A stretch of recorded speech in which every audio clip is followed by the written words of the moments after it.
My name is Adam Daniel Mezei, AdamDanielMezei.com, where you can find a collection of my contents going back years, podcasts, photos, blogs, and video blogs. Thanks again for watching. This is Toronto, Canada.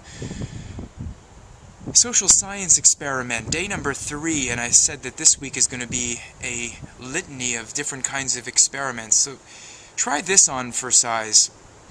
Every time you get into a conversation with people, and the discussion starts to teeter in a kind of a negative direction, and people end up talking about, let's say, other people, and they start sort of casting epithets, or they start kind of using disparaging language, or they start sort of being a little bit defamatory or slanderous, or this kind of thing, or libelous, borderline. Of course, that's the extreme case.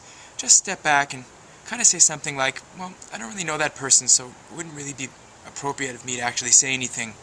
Or you can say something like, yeah, people have their good sides and their bad sides, and I guess that person was just having a bad day. Or you can say something along the lines of, I don't really know the person, so I really can't say anything.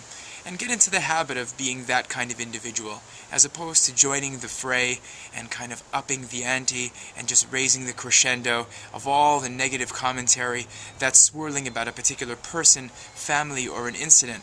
You see, over the past couple of weeks I've been, let's say, the target of this kind of language, and I find it kind of amusing that people would prefer to join in the chorus of boos and brickbats as opposed to stepping back and saying, well, I'm not really involved, so I don't really know if I can say anything about that. Or even better, it's like, I haven't had any negative experiences with that person, so what you're telling me is basically made up from whole cloth or entirely novel, and I've never heard of that before. Try to speak good of your peers. Try always to judge favorably. Honestly, don't do unto others as you would not have done unto yourself. The rest is just commentary. That's the social science experiment. It's astonishing how you get into conversations with people that are complete strangers, and the first thing that they do is they opt to launch into a kind of a negative or an evil chatterbox kind of a situation where kind of the topic of the conversation ends up being how badly they can slice, cut, hack and slash and undermine another individual. I find that to be very amusing. I also find it to be a sad statement on the nature of human society. Complete strangers that they're talking about, negative commentary. Doesn't make any sense to me.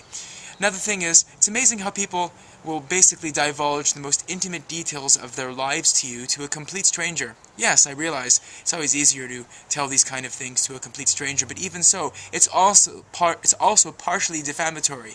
Do you know to whom it is defamatory? To yourself. Do not say negative things about yourself either. That is the worst kind of slander and libel that you could possibly say. Thanks again for watching.